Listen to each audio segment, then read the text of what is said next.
I'm Jackson Irvine, and this is Footballers Unfiltered, where players heading to the 2026 FIFA World Cup sit together and talk honestly about pressure, pride, and sacrifice.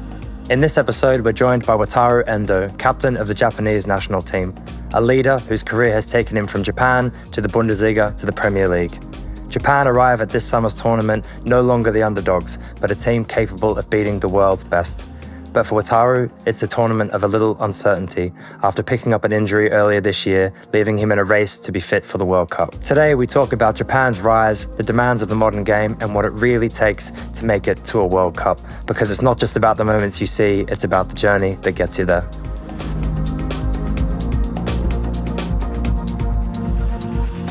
Wataru, welcome. Japan were one of the first teams to qualify for the World Cup this year. Tell me a little bit about your relationship with the World Cup, not just as a player, but going back to your childhood. I'm particularly curious about Korea, Japan, and what that was for you, because I know we're the same age, and for me, this was like the first one I really remember. Talk to me about your memories of that and growing up in Japan. Okay, yeah. For me also same. The Korean-Japan World Cup is my first memory in my life, and I still remember Germany was a very, very strong team, and of course I watched the Japanese game as well. But since then I really dream to play the World Cup. So that's a great memory. Who were like the special players from that time? Like when you were growing up, the Japanese, like the icons. Like for me, it was 4 years later, 2006, with Harry Kewell and Tim Cahill. Like, did you have those players for you that the first ones you saw at this tournament?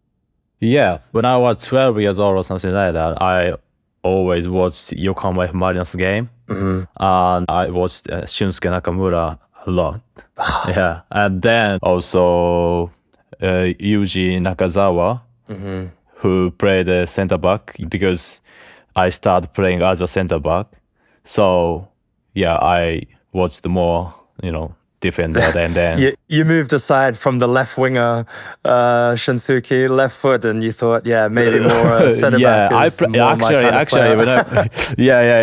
I played a lot of different positions in when I was a boy. I played almost everywhere. I played forward, number 10, number 6, number 8, even goalkeeper. So bit of everything. I think I had the same experience as you. I got to a certain age and then I realized I don't think I'm going to be Harry Kewell. I think I need to try and change my hero a little bit as well. Amazing. No, that's great. And then moving forward straight to the last World Cup and being there as a player, and how did you find the transition from being watching it from a distance to being out there, and of course, the amazing results you guys picked up in Qatar? At that moment I played in Stuttgart. I really wanted to play against Germany before the draw. Then, that happened actually, and we beat them. So that was a great game, and my first ever World Cup game. So that was a great memory, and finally I feel like dream came true. We lost against Croatia, but I think we have had a great tournament in Qatar. So you talk about that relationship playing in Germany and then playing against Germany. You've also be coming up against potentially a couple of your teammates this year. What did you think of the draw for Japan with Netherlands and Sweden, with Virgil and with Alexander Isak? You guys watch it together? Did you talk about it after? Oh we did actually. And Cody Gakpo, before the draw we had a competition like maybe I feel like we are same group or something like that. And then that happened actually. So I spoke with Cody. You said that. And then Burge, and also we have got Jeremy Frimpong and Ryan Frauenberg as well. So we have so many Netherlands players in Liverpool at the moment. So I'm so excited to play against them. You would say it's one of the tougher groups, especially with Sweden coming in with that last spot. How do you see your team going into this tournament. Of course, you guys are in unbelievable form, picking up some fantastic results again in March. You have dreams to go one step further this time? Yeah, I think now, Japan team, as a players also feel like, we can do something, or we can achieve something, or, we could surprise the people in the world. But World Cup is always, tough to play, and every team is really, really good team, and every countries are really ready for the World Cup. So it's gonna be tough group stage for us, but we need to play with confidence. So for you, mate, how are you? Talk to me a little bit about your current situation. Obviously we're talking a couple of months down the line. How is your injury progressing, and what's your current situation?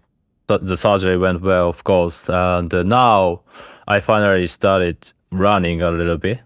I'm on the track, Yeah, fingers crossed everything goes in the right direction for you. How have you found the challenges of this period mentally, going through you're someone, when you look through your career, you've played, especially in Germany, you play almost every game every season, and now you're in a situation, a different kind of challenge to be ready in a short space of time. How have you been approaching it mentally, and what kind of different challenges has it been for you? It's actually difficult moment for me, because I haven't played a lot of games this season and also last season as well.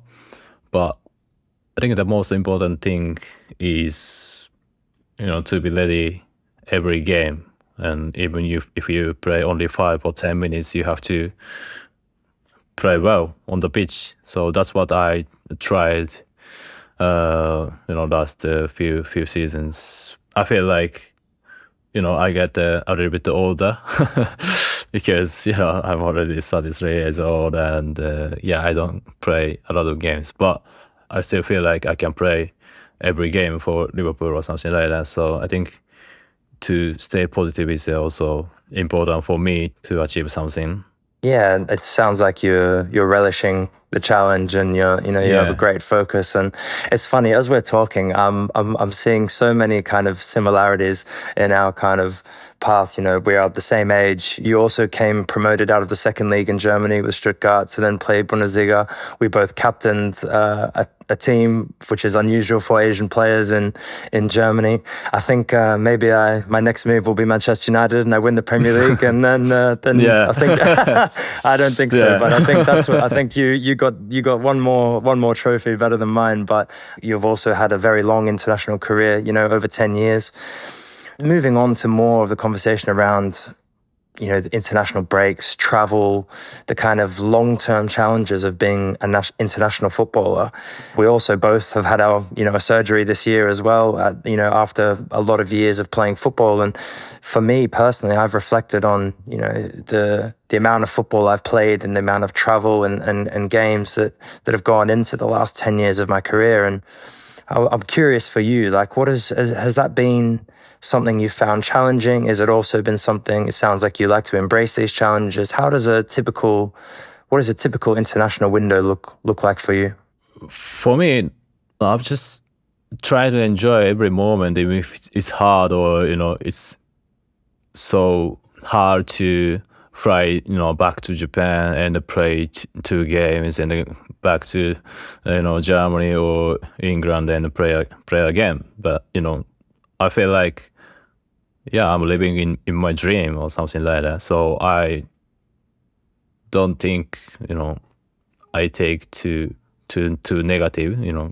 I've enjoyed every moment, but I think sometimes the flight kind of feel like I have to go again. I think every players, especially play every game, or even if you play national team also, it's really hard to keep you motivated.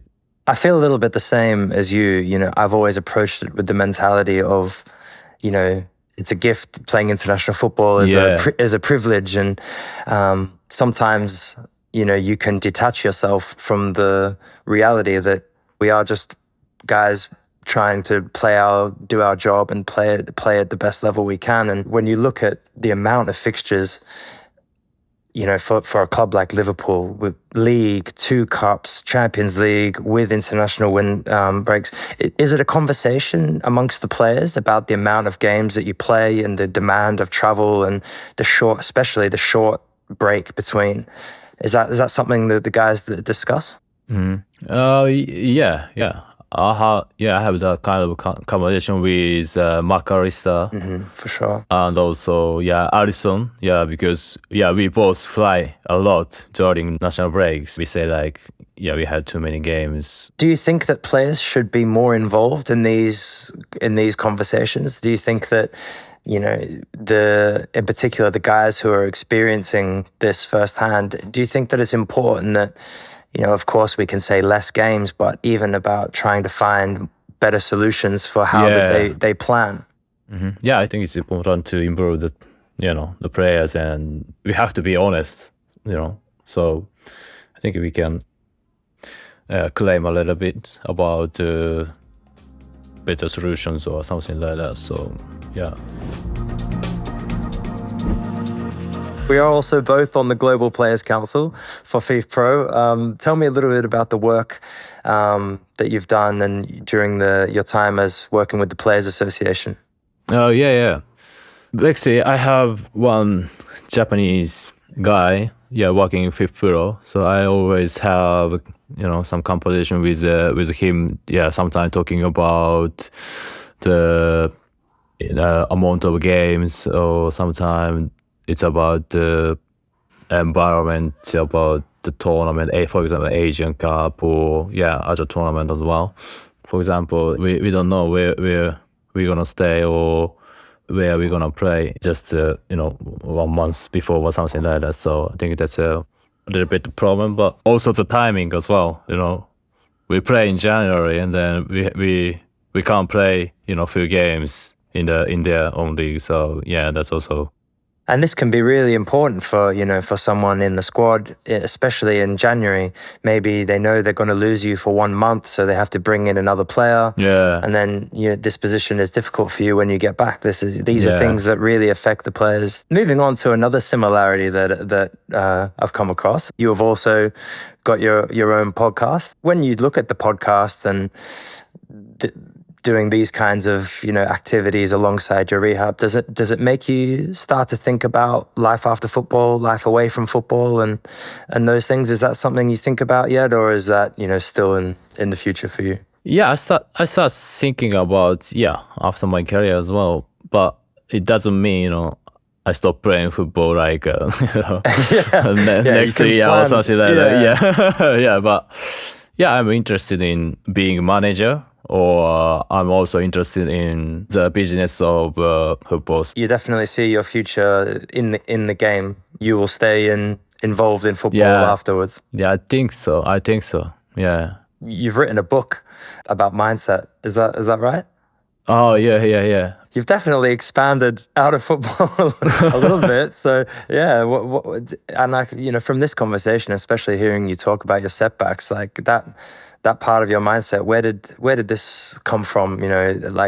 What other uncertainties and parts of being a footballer led you to do this? I have two Wow. two books, two my own books. Yeah, actually, it's my behind me. Can you see that? Yeah, I can see it. Yeah. Well placed. Yeah. The latest one is talking about football, but also I talk about mindset. Not only football player, but also everyone faces difficult situation in your life. Then how you can manage that situation or something like that. When I go to national team, Japanese media always ask me how's your condition, because I haven't played a lot of the game in the season. So they asked me, every time. Then I said, I'm okay. Then I training a lot at home as well, try to be fit every time. But then I realized even if I played every game, for example, first year in Liverpool, I play a lot of games, and then I go to national team. They ask me the same question: how's the condition? Yeah. So I always try to give my 100%, and now I'm an experienced player, so I think I can play for the World Cup, or I can play next game. I don't know. Whoever. It's really interesting, like especially that you write it from like an English word, introspective kind of point of view, where it's you analyzing yourself and looking at like how these things have affected you and the way that you've dealt with them. That's it's really interesting, mate. And I'm fascinated. Do you have an English translation, or is it only in Japanese? Is it? No, it's only Japanese. So okay, so I can't read it. Yeah. Okay, maybe when you teach me some more, then I can get some. But that's cool, mate. That's great. You're obviously helping players with the mindset stuff, but you also take your financial planning and things like this really seriously as well. And you've helped players in this space. Is that something that you saw was missing?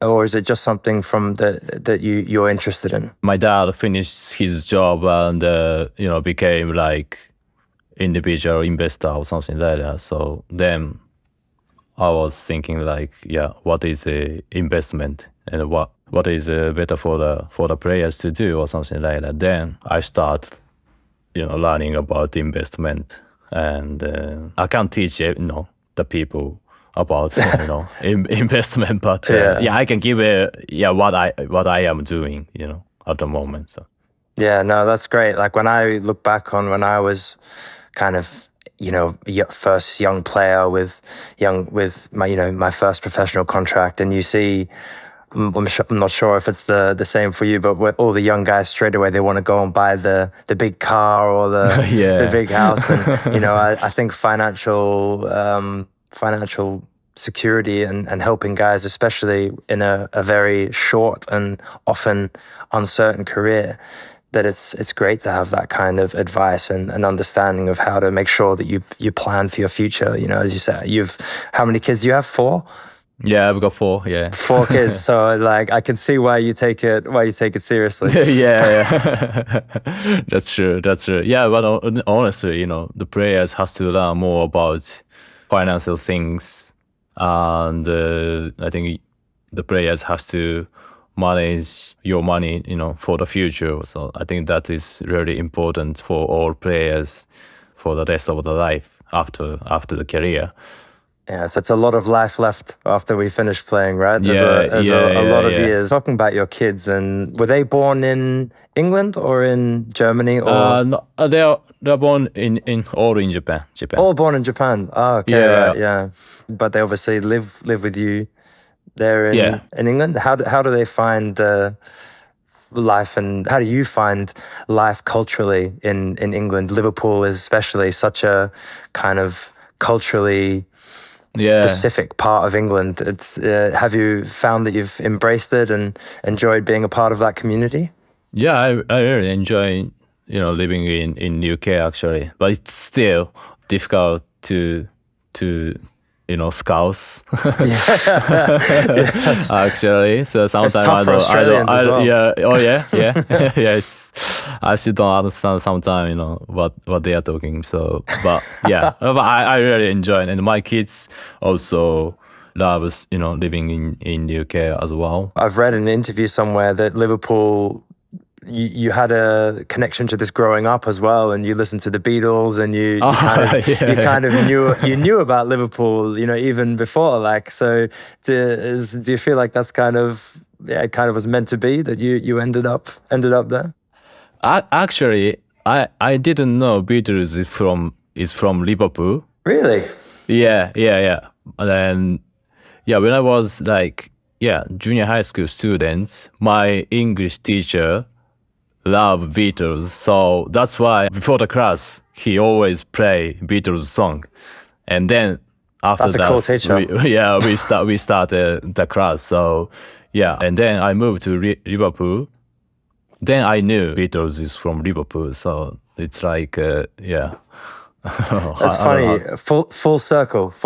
Yeah, Actually, There's also a very strong Beatles connection in Hamburg, where I live. This is where the Beatles kind of made it as a band. They moved from Liverpool to here in Germany, to Hamburg, and they kind of, really? it's where they first started to play concerts, and there's some statues of them here as well. So there's a Beatles connection in Hamburg Yeah, too, Beatles as well. connection as well. Yeah. Oh, that's nice. We keep finding them. We keep finding them. Yeah. Going back to the connection and talking about playing in the Bundesliga and in England, how do you find culturally the difference in the football culture, in the fan culture? It's obviously two very different styles of football as well. Like, how did you find going from, obviously a top club in Stuttgart and then playing in the Premier League? Yeah, it's I think really difficult to adapt in the Premier League, to be honest, and especially I play for Liverpool, so yeah, even in the first training it was just the day before the game, but I was very tired, only just preparation for the game. Yeah. Just like welcome. Yeah, this is how fast football is. Other players looks like it's like very not easy training or something like that. So yeah, it was. Yeah, I still remember that kind of feeling. So it's completely different in terms of intensity. I think Premier League is a little bit higher, but in Germany it's more, I say, tactically, I think better. Did you find that maybe because in Germany, my experience, even just from the championship, but because we played a lot of Saturday, Tuesday, and it's the same obviously when you play in Europe with Liverpool, do you find that because of you have more time on the training pitch in Germany, that you have more time to work on these kinds of things, it's a lot of just, I found when I was in the championship, it was just recover, play, a little bit. Do you think that's maybe a reason as well, that there's a little bit more focus on this? I think so. Yeah. I think when I was Stuttgart at that time, now we haven't played any, European games. So we always have 1 week, preparation time for a game. So yeah, I think, that's true. It's of course difficult to keep you fit, but then I think, in terms of the preparation, German clubs, I think they're better than English club. Yeah, the crowds, the Bundesliga are something special. But to be fair, Liverpool, if there was probably one club in England that can make this kind of atmosphere, especially on the European nights, is that been the kind of the highlight, I guess, for you in terms of your time so far in Liverpool, the crowd on these European nights, or maybe the Merseyside derby, something like this? Yeah, derby always, the crowd is really have strong passion in the stadium. The atmosphere when we score is really crazy at Anfield. So I feel like we always have, plus one player on the pitch. So I think that's why it's so hard to beat, Liverpool in Anfield. So yeah, I think the fans, the atmosphere, is crazy. Yeah. Yeah. Bringing it back to the World Cup, are you expecting to come to the tournament this summer and make it another special one for you guys? Yeah, I think we feel like we can surprise the world. Of course, we never achieve, I think, top 8, but I think this time after Qatar World Cup, we are improving a lot. It's not only as a team but also individual players. Many players move to Europe and now play top 5 leagues. Yeah. So of course fans also coming towards the World Cup. So yeah. How do you think this is? Because as someone who's followed Asian football for a long time, I know that there's always been a lot of Japanese players that have played in Germany, Belgium, in England as well. But it's felt like in the last 4 to 5 years that the amount of players here has just exploded.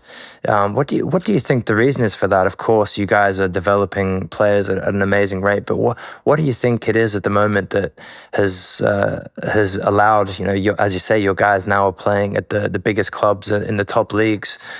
Do you think it's just because these players are of a higher level, or you think it's more that you're getting more of an opportunity to play at this level? Individual, I think player has been playing well in their own league, and also a lot of Japanese players prove themselves in the big teams. Like, I played for Stuttgart, and Tomiya's moved to, for example, Arsenal. That he has been playing well first, few seasons, and of course I play for Liverpool now, and Mitoma proved himself in Brighton as well. So now I think all top 5 leagues really interested in Japanese, I think. Do you think, especially with you talk about your group of players at the moment that's kind of having played against you guys over the last kind of 4-5 years, you've kept a large core of the same group together. Do you think that's helped you guys get these individual moves as well as develop as a team, that you've kind of a lot of you have stayed together the whole time? Yeah, I think so. In my opinion, national team is always like 80 years cycle. Yeah, I understand. When I was in Qatar, we have a lot of young players like Tomiya Sudo, and then they now have experience and play well in the league. So I think this time we kept the team like almost same from Qatar. Then manager has changed. We can. Yeah, he's been there a long time. Yeah, it's been already 8 years. So that's also really benefit for national team to improve, I think. Yeah, no, you're in a great place. You didn't beat us in the qualifiers, but you still qualified top of the group. So I'll let you take that. You can go top, but yeah, that's good for us. I love Japanese football culture. I have this piece of art that my wife designed next to me of you here, and I've always loved the aesthetic of it, the jerseys, everything that comes around it. Is that? Do you guys embrace that? Do you enjoy that it's like, not that it's just trendy, but that everyone loves to see what the jersey is going to be for this time? And maybe do you have one from the past that you loved as a kid, or that that you would love to see again? Yeah, actually, I like the one, I think last season. It's collaborated with Y3. The Y3. Yeah. That one was I think my favorite Japanese jersey. So. Yeah, I think now for the next World Cup, that one is also, I think, cool. Yeah. Yeah, it's beautiful. I love the 94 and 96 with the flames on the sleeves, with the crazy goalkeeper jersey with the fire on it. These were unbelievable. They're so iconic. Going into this next few weeks as you approach the end of the season and potentially a third World Cup, what will that mean to you if you make it there after these setbacks, after the last few years and last few months, I should say? What would that mean to you to be there with your team, with your guys that you've been with for such a long time? Tell me, like, what would that mean to you? Yeah, it's gonna be a special one for me because I'm captain of the Japanese team at the moment, so that's gonna be a very special one for me. I need to do is just to get fit for the World Cup, and hopefully I can make it. I hope so too, mate. I think everybody will be hoping that we can see you lead out the Samurai Blue on the biggest stage again. Just before I let you go, though, we do have some just quick fire questions. Do you swap shirts at the end of the game ever, or is that not really? No, not really. Your thing? No, I've never Not asked really? to the charity. No, to the. Of course, I play. If I play with my teammate, yeah, I asked their shirts, but no, not really. Okay, so if you play against a teammate at this World Cup with maybe Netherlands or Sweden, will you swap with one of them? Yeah. We already speak about that. So Okay, with, who have you promised it to? Jeremy Frimpong and Cody Gakpo. What's your favorite memory of the World Cup ever in your life? Do you have one moment from the World Cup that sticks in your mind? I think in the Qatar to beat Germany is one of my favorite memory for sure. Of course, I think that'll be a game that will be played in Japan for a very long time, I'm sure. Yeah.